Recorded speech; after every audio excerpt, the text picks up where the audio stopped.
Double Fudge, Chapter 11, Baby Feet Again. Jimmy reminded me about the opening of his father's one-man show.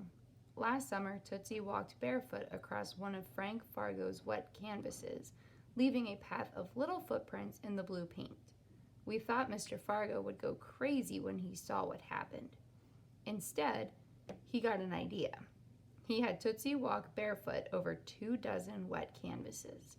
And now those paintings were going to be on display in an art gallery in Soho. I like shows, Fudge said, as we were getting ready to go downstairs.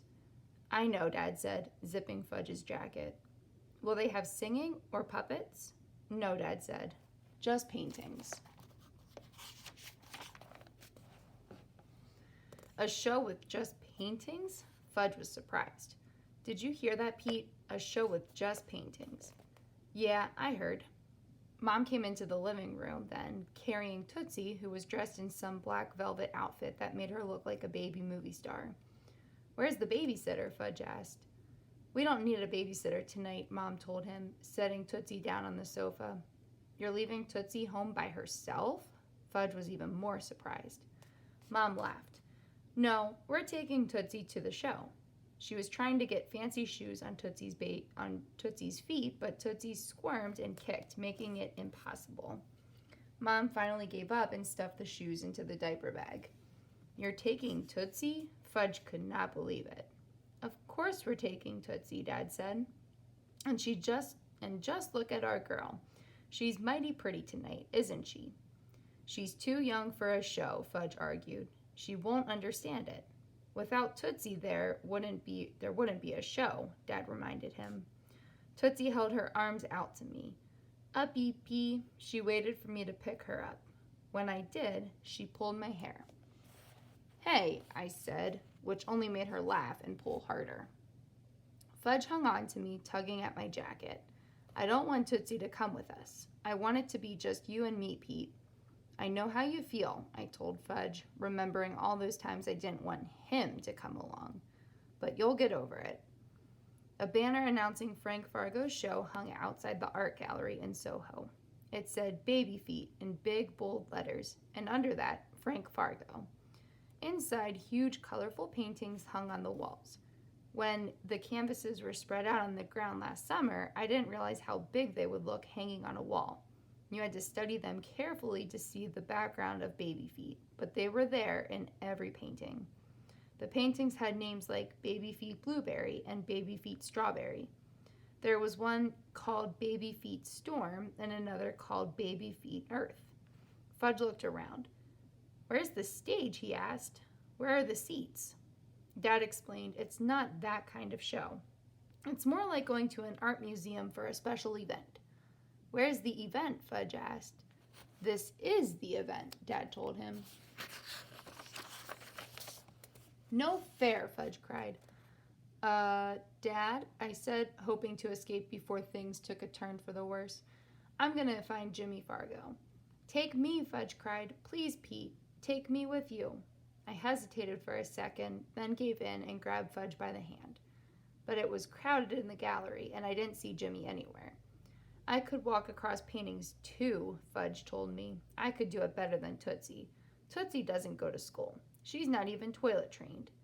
But she can make animal sounds, I said, trying to keep it light. Who cares about her dumb quack quacks and her stupid meows? People began to form a circle around Mr. Fargo, who'd put Tootsie on his shoulders. Here she is, Mr. Fargo announced, the star of my show, the one, the only Tootsie Pie. Tootsie laughed and grabbed hold of Mr. Fargo's hair. She's probably his biggest fan. And I'm not talking about his paintings. What does Tootsie know about art? For some reason none of us understand, Tootsie likes Mr. Fargo. And Tootsie's the only person I know who can get Mr. Fargo to smile. Which he did now as flashbulbs went off. She's my inspiration, Mr. Fargo told the crowd. The crowd applauded. Is Tootsie famous? Fudge asked. Yeah, just for tonight, I answered, and she probably won't even remember. I was famous once, right, Pete? Yeah, you were famous for about a week when you rode the toddle bike for Dad's TV commercial. I remember. He looked up at me now. How about you, Pete? Were you ever famous? Not yet. Don't feel bad. You're famous to me. He gave me a big smile and squeezed my hand. Thanks, Fudge. When Dad caught up with us, I said it would be cool to have a painting by Frank Fargo, especially one with Tootsie's footprints. Fudge broke away from us and reached out to touch Baby Feet Strawberry. How about this one? Dad grabbed him from behind and pulled him back. No touching, he said. Why not? Fudge asked. Because your hands might not be clean. They're clean. Look, he said, holding them up for Dad to see. Even so, Dad said, you aren't allowed to touch paintings on display. Why not? Fudge asked. That's the rule, Dad said. It's a stupid rule, Fudge said. We don't say the stupid word, Dad reminded him. Yes, we do, Fudge said. We just don't say it about people. If we want to say it about people, we have to say turkey brain. Ask Pete. He knows. Now Fudge pointed to Baby Feet Storm. How about this one? This one would look good in my room. We can't afford these paintings, Dad said. Look at the prices. He pointed to the numbers on the title cards. Those are prices, I asked. There weren't any dollar signs, just a number, followed by 3 zeros, making every painting $6,000 or $7,000 or $8,000. More zeros means more money, right, Pete? I'll say. So that's good, right? Depends on if you're the seller or the buyer, I told him. Which are we? Neither, Dad said. We're friends. No zeros for friends, Fudge sang. Dad asked me to keep an eye on Fudge while he went to greet someone he knew. I can't believe this, I said, more to myself than to Fudge. What can't you believe, Pete? That somebody's going to pay $7,000 for this painting. So, Pete, he began, and he got this greedy look in his eyes. I knew what was coming before he even said it, but he said it anyway. We could get Tootsie to do the same thing at home, and then I interrupted, yeah, except nobody would pay us thousands of dollars for a painting. How come? Because we're not artists like Mr. Fargo. But Pete, that doesn't make any sense. What can I say, Fudge? That's the way it is. He swung my arm up and down. We think the same way, don't we? Before I could answer, before I could say, no, we don't think the same way and we never will, someone came up from behind and stuck a finger in my ribs. I spun around. Gotcha, Jimmy laughed. Where have you been? I asked. I've been looking everywhere for you.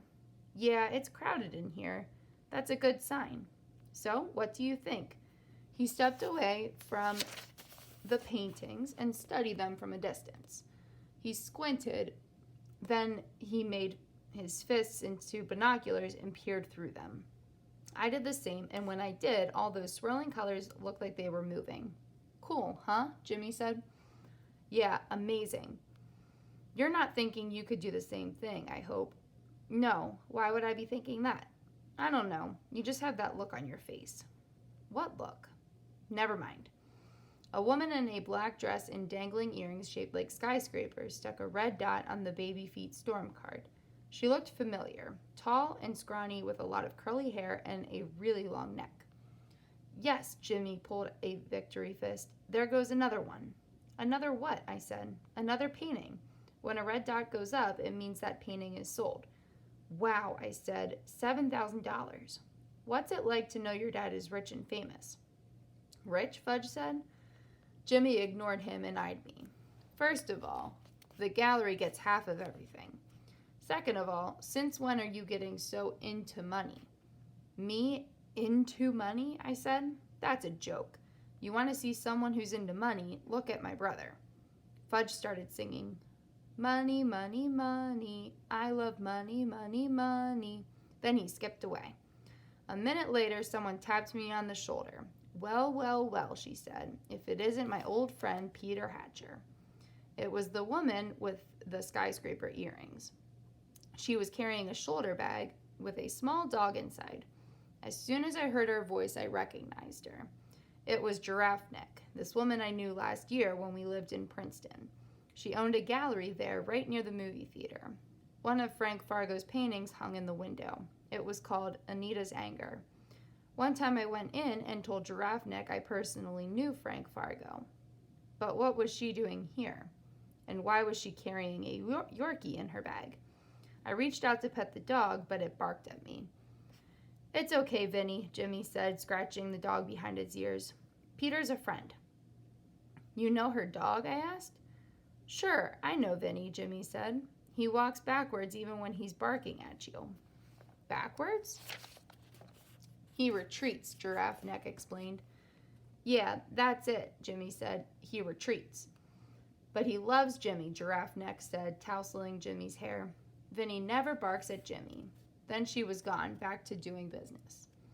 Jimmy watched her for a minute, then turned back to me. What? He said, as if I'd asked a question, which I hadn't. I didn't say anything, I told him. But you were going to. Well, yeah, now that you mention it, didn't you say something about getting a Yorkie? Jimmy nodded. I thought so. A few minutes later, I caught a glimpse of Giraffe Neck across the room with Mr. Fargo. It looked like he was nuzzling her neck. Jimmy saw me watching them. Am I missing something here? I began. Or are your father and Giraffe Neck? They're going out, Jimmy said. They're talking about getting married. Married? Could you not say it like that? Like what? Like it's a disaster or something. I didn't say it's a disaster, I told him. I'm just surprised, that's all. I mean, I'm supposed to be your best friend, so how come you didn't say anything about your father marrying Giraffe Neck until now? It wasn't official, Jimmy said, and her name's Beverly. Beverly Mulder. And if you want to know, she's pretty cool. If you say so. The only bad thing is this means my parents aren't getting back together. Did you think they would? Jimmy didn't answer.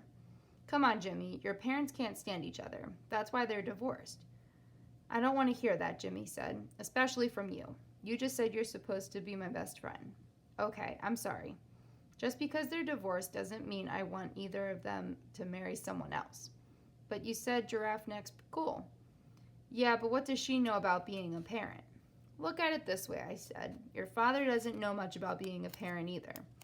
You can say that again. So how bad could it be? Your father seems happy tonight. That's tonight, so maybe he'll be happier more of the time. Jimmy shrugged.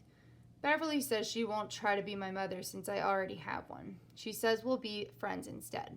But what does that mean? I don't know. Maybe you should just wait and see. It was after 9:00 p.m. by the time we got home. Tootsie was asleep in Dad's arms. Henry met us at the door to our building. Mrs. H, he said, you've got visitors. Visitors, Mom asked, at this hour? Warren, are you expecting anyone? Dad said, I can't imagine who it could be. I know, Fudge said. It's Grandma and Buzzy. No, it's not your grandma, Henry said, handing a note to Mom. Then I'll bet it's William, my teacher. Why would your teacher come to your house at night? I asked. Because he likes me, Fudge answered. Not everything's about you, I told him while Mom opened the note. She read it out loud.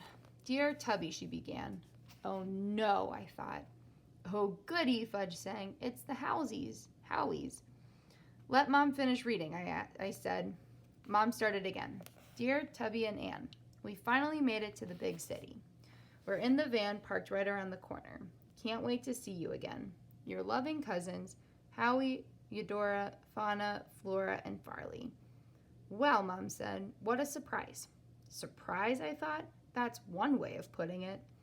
Dad passed the sleeping Tootsie to Mom. You take her up and I'll go see about Cousin Howie. I'll come too, Fudge said. It's way past your bedtime, Mom told him, and tomorrow's a school day. But I'm not tired, Fudge said. Look, see how wide I can open my eyes? All right, but don't be long, Mom said. What about you, Peter? She asked as I followed her to the elevator. I'm feeling really tired, I said. I think I should go right to bed. She tried to feel my forehead, but with Tootsie in her arms, it wasn't easy. You're not getting sick, are you? Yeah, I am, but not the way you think.